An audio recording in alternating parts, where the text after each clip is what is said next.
Hello and welcome to the second part from the Stockholmsnatta organized kayaking group tour in central Stockholm in early June 2024.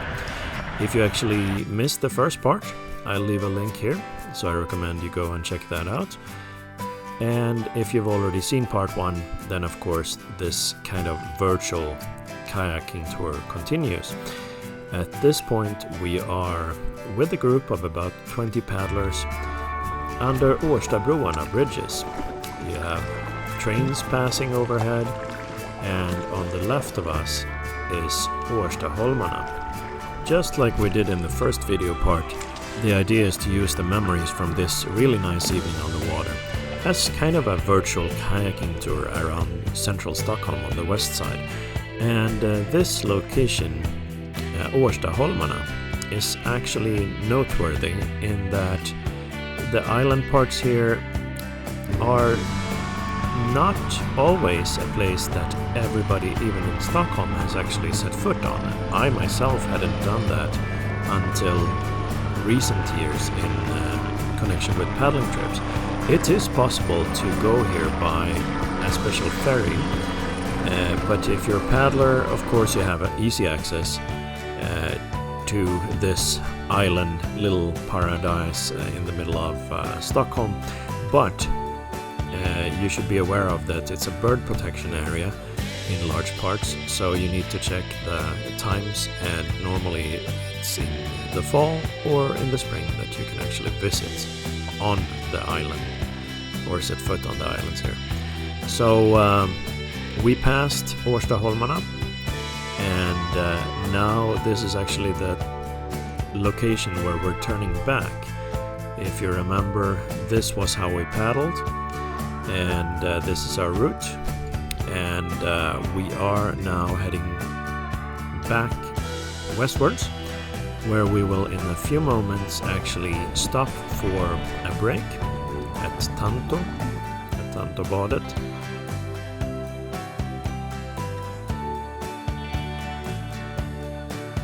This little beach here and the rocks that are next to it is used also, for example, during Swedish Sea Kayak Day, Havskayakens dag, oftentimes. And it's a nice location for landing a group of kayaks.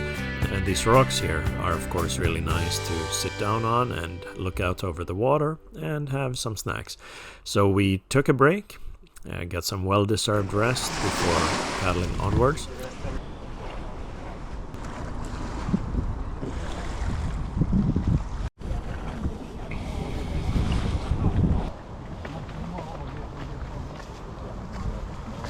Här står det Norrviken sådär. Och hej. Very, very official. Tjusigt! And once we had, filled up with some energy, it was time again to continue paddling westwards.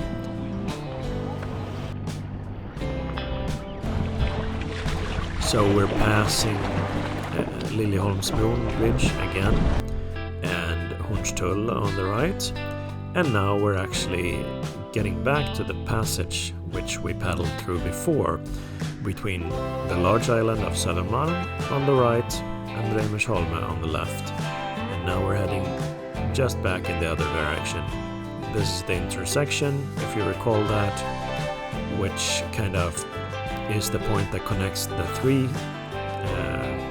pathways here, very frequently in summer by kayaks and stand-up paddleboards, and we mentioned that as the kind of kayak highway of Stockholm.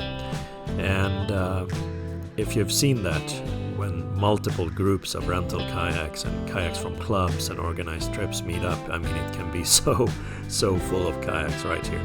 A nice sight actually. So heading now to the right, back to the east, we're actually heading into Pålsundet, which is one of the gems of Stockholm, and most paddlers know this fondly because of the wooden old classic boats here. It's especially around sunset. This can be kind of a magical place to paddle, very calm, and with the feeling that you're kind of traveling back in time. time a little bit. So if you haven't tried that out, then that's highly recommended. And again, especially when it's closer to sunset, when the light will be quite awesome.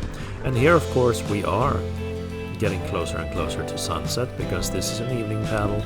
Stockholmsnatta means Stockholm night, essentially.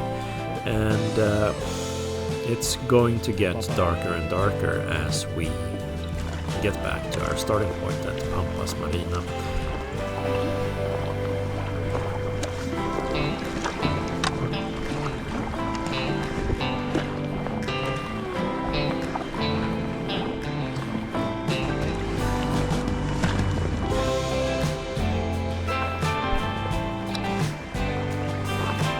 Now we're heading over Riddarfjärden, some open water here. You'll notice that as a group we make sure to gather our kayaks together in a sort of somewhat of a formation. That is to keep the group together and minimize the exposure, if you will, to boat traffic. So that's a standard thing that you would do in case of managing or leading a group. And Riddarfjärden here, these open waters, they were fairly calm at this point, but this is actually known, with experienced paddlers as an area which can really get quite rowdy because the waves kind of bounce and you have some boat traffic and ferries and the waves build up. So if you have a lot of wind, you can get a lot of waves that bounce in a strange way, and this location is something that you'd want to be aware of a bit. So if you're paddling in Stockholm, of course, as with any paddling trip, make sure to check the weather forecast before you go out. Now, paddling further, we've crossed the open water there. We have maybe the major feature of Stockholm, if you will, Stockholm City Hall, right here on the left. And that is, a location that kind of is iconic among both, residents and visitors to the city overall. You can actually visit. You can go into City Hall if you're here as a tourist or visiting in general. But for paddlers, this is a nice location to pass. And for example, the winter nightlight paddle, Lucia paddling, stops here. And once you've passed City Hall, then you have this passage under the bridge where you can choose the large tunnel, or if you're courageous enough, the smaller tunnels here. A nice echo, actually, in the tunnels. So if you're there, give it a try and sound out.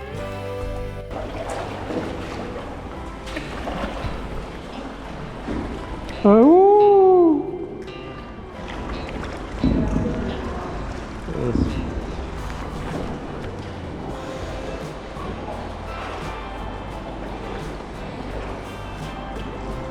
This is one of those fun locations in Stockholm. There are more where you can paddle under things, especially on the east side of Stockholm. And some of those are available in videos on this channel. But anyway, I think we'll continue in part 3. So thank you for watching and stay tuned. Keep an eye on this channel for the next part, which will be coming soon as well. Thank you for watching. Det är bara att ducka.